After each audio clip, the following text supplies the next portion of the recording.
मी सोनाली भालेसेन, जनवार्ता बातमीपत्रात आपल्या सर्वांचे स्वागत। पाहुयात पुण्यातील काही विशेष घडामोडी।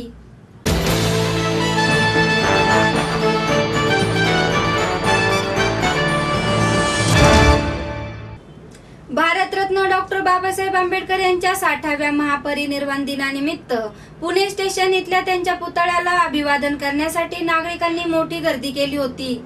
भारतरत्न डॉक्टर बाबासाहेब आंबेडकर यांचा 60वा महापरिनिर्वाण दिनानिमित्त पुणे स्टेशन येथील त्यांच्या पुतळ्याला महापौर प्रशांत जगताप यांनी पुष्पहार अर्पण केले।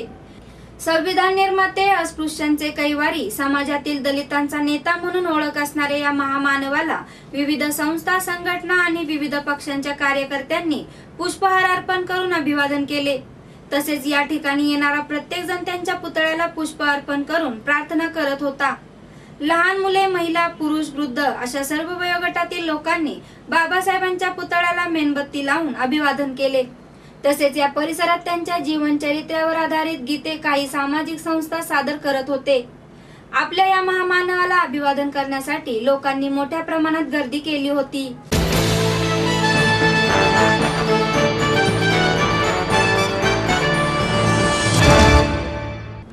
तमिळनाडू राज्याच्या मुख्यमंत्री आणि अण्णा द्रमुक पक्षाच्या महासचिव जयललिता यांचे सोमवारी मध्यरात्री निधन झाले। त्या 68 वर्षांच्या होत्या।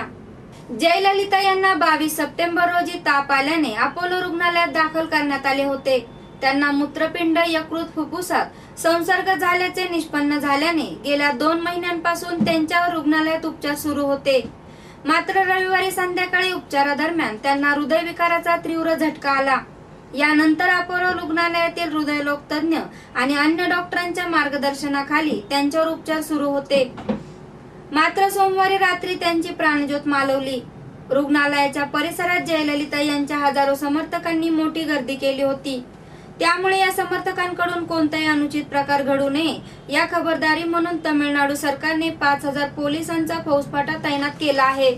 जयललिता यांच्या निधनानंतर ओ पन्नीरसेल्वम यांच्याकडे मुख्यमंत्री पदाची धुरा सोपवण्यात आली आहे। सोमवारी रात्री उशिरा त्यांनी मुख्यमंत्री पदाची शपथ घेतली। तमिळनाडूतील राजभवनात शपथविधी पार पडला। जयललिता यांच्या निधनानंतर त्यांचा उत्तराधिकारी कोण होणार याकडे सर्वांचेच लक्ष लागले होते। या पार्श्वभूमीवर एआयएडीएमकेच्या आमदारांची महत्त्वपूर्ण बैठक पार पडली। या बैठकीत ओ पन्नीरसेल्वम यांच्याकडे एआयएडीएमकेचे अध्यक्षपद आणि मुख्यमंत्रीपद सोपवण्याचा निर्णय घेण्यात आला।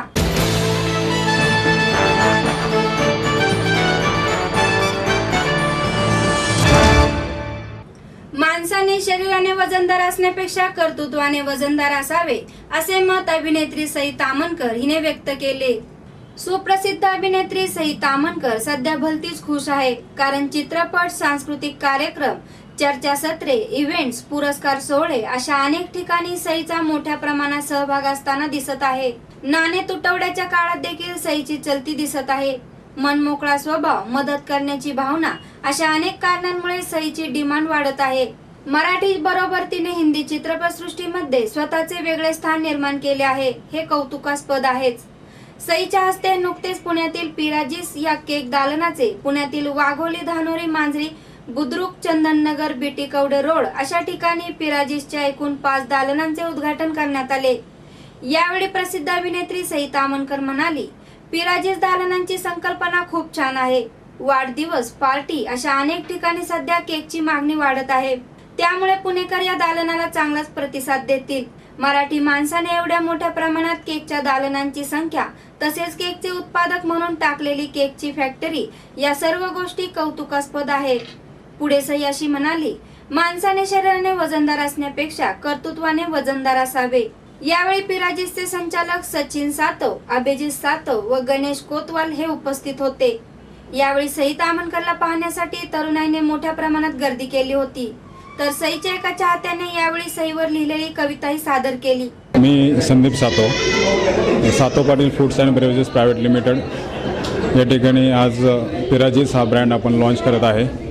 आपण आज सई तामणकर यांच्या हस्ते पुण्यामध्ये 5 शॉप्सचं ओपनिंग करत आहोत। त्यामध्ये वाघोली, शेवाळवाडी, बीटी कवडे रोड, वडगाव शरी आणि धानोरी हे 5 शॉपचं आज ओपनिंग करत आहोत। मला असं वाटतं की आता एक प्रवाह सुरू आहे वेगळाच, रांगा लावण्याचा किंवा पैसे वाचवण्याचा. त्याला सगळ्याला मात करून सरांनी आज खूप ग्रँडली 5 शॉप्सचं ओपनिंग ची संधी मला उपलब्ध करून दिली. त्याच्याबद्दल खूप खूप धन्यवाद. आणि पिराजिस्टला माझ्या व्हाईट शुभेच्छा. व्हाईट हे शांततेचं प्रतीक आहे आणि खूप साऱ्या तुमच्या शॉप्स अजून ओपनिंग हो 75 टोटल काही महिन्यामध्ये. असं 75 ओपन करायचे असं त्यांचं ध्येय आहे. आणि आपण त्यांना ऑल द बेस्ट सांगूया. Sir, all the very best.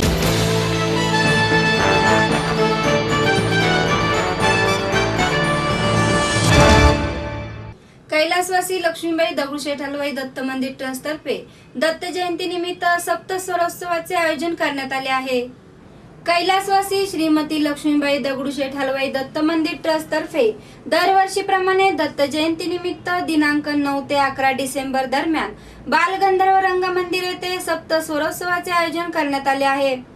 सप्त स्वरोत्सवात युवा गायक महेश काळे यासह राजेंद्र मेस्त्री, पंडित रघुनाथ खंडाळकर, सुरंजन खंडाळकर, शुभम खंडाळकर यांचे सादरीकरण आणि संत साहित्याचे अभ्यासक डॉक्टर रामचंद्र देखणे यांचे निरूपण असे विविध कार्यक्रम होणार आहेत. तसेच परमपूज्य स्वामी स्वरूपानंद सरस्वती, डॉक्टर अनिल अवचट, ॲडव्होकेट सुधाकर आव्हाड यांना गुरु महात्म्य पुरस्कार 2016 ने गौरवण्यात येणार आहे, अशी माहिती ट्रस्टचे अध्यक्ष ॲडव्होकेट ND पाटील यांनी पत्रकार परिषदेत दिली. यावेळी युवराज गाडवे, बाळासाहेब गायकवाड, अंकुश काकडे, चंद्रशेखर हलवाई, शिरीष मोहिते, ॲडव्होकेट शिवराज कदम जागीरदार, उल्हास कदम, नंदकुमार सुतार आदी उपस्थित होते. सप्त स्वरोत्सवाचे उद्घाटन आणि गुरु महात्म्य पुरस्कारांचे वितरण शुक्रवार दिनांक 9 डिसेंबर रोजी सायंकाळी 5 वाजता काशीचे महास्वामीजी श्री श्री श्री 1008 डॉक्टर चंद्रशेखर शिवाचार्य यांच्या हस्ते होणार आहे.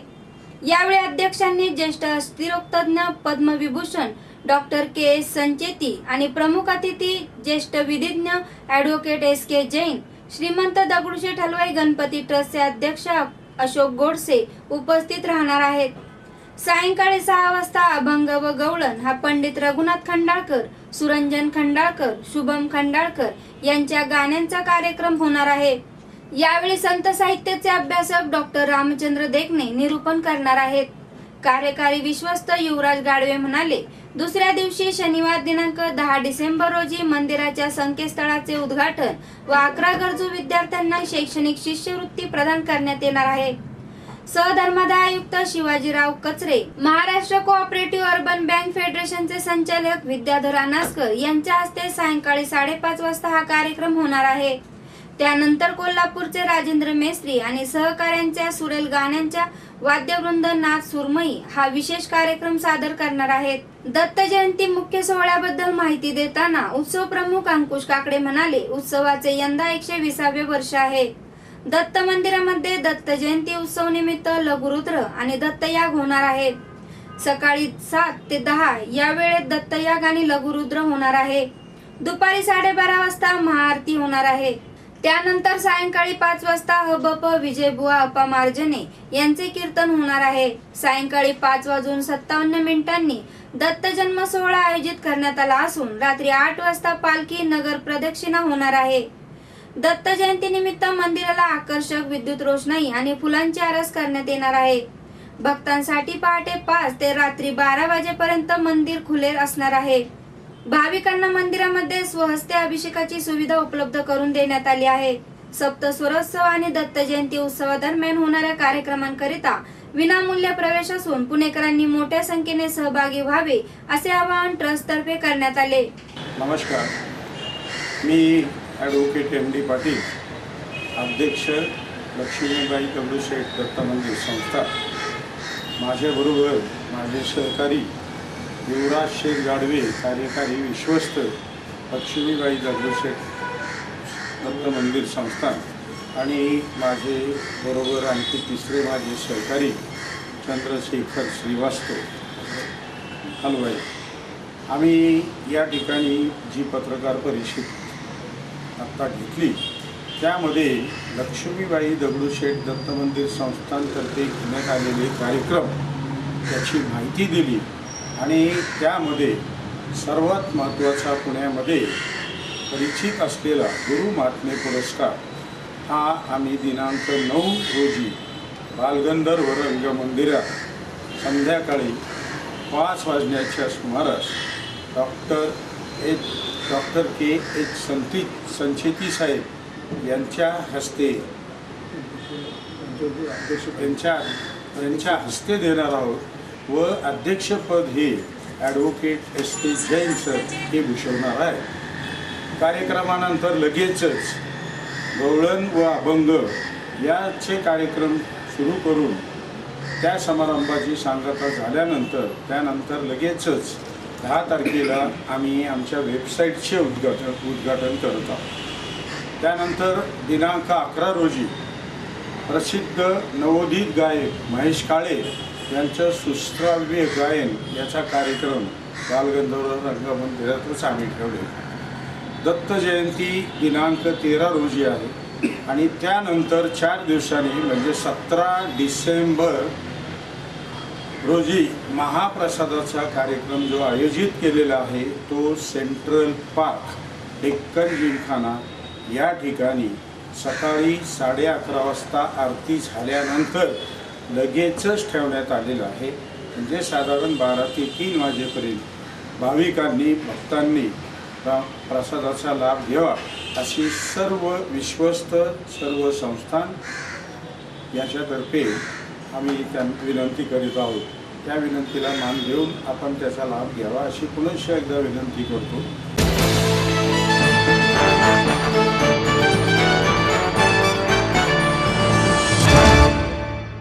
सुभाष संचेती यांच्या केमिकल पेंटिंगची नवलाई पुणेकरांना अनुभवायला मिळणार आहे. नेहमीपेक्षा वेगळी संकल्पना असलेल्या केमिकल पेंटिंगला ज्येष्ठ चित्रकार, उद्योगपती व लेखक सुभाष संचेती यांनी जन्म दिला. त्यांनी काढलेल्या केमिकल पेंटिंग चित्रांच्या प्रदर्शनाचे उद्घाटन प्रसिद्ध इंटिरियर डिझायनर मनोज गरवालिया यांच्या हस्ते करण्यात आले. या कार्यक्रमाच्या वेळी ज्येष्ठ चित्रकार मुरली लाहोटी, डॉक्टर प्रवीण चोरडिया, जयश्री चोरडिया, डॉक्टर सतीश ओसवाल, सुनंदा ओसवाल, शिरीष संचेती आणि प्रवीण संचेती उपस्थित होते. उमेश संचेती यांनी सर्वांचे स्वागत केले. प्रदर्शनाच्या संयोजिका लीना संचेती यांनी चित्र प्रदर्शनाविषयी माहिती दिली. उसळणारे पाणी, टपटपणारे थेंब, वस्तूवरील बारकावे, आखीवर रेखीव काम केलेली चित्रे, भावनेने निर्माण होणारे वलय, मिरर पेंटिंग इत्यादी चित्रांचा समावेश असलेले हे प्रदर्शन बालगंधर्व कलादालन येथे भरले असून 7 सप्टेंबर पर्यंत सकाळी 10 ते रात्री 8 वाजेपर्यंत सर्वांसाठी खुले आहे.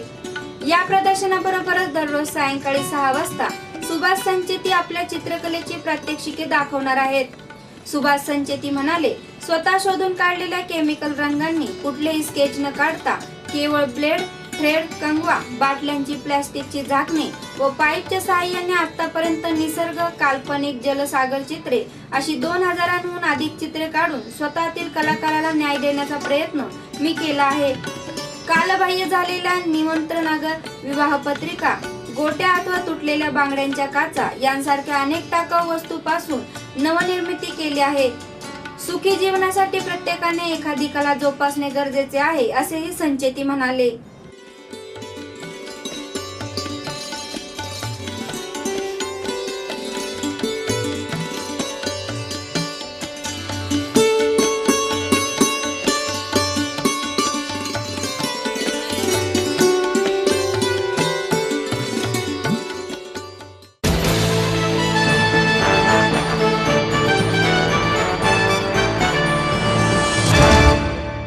आणि याबरोबरच आजचे जनवार्ता बातमीपत्र संपले. उद्या पुन्हा भेटू याच वेळी. नमस्कार.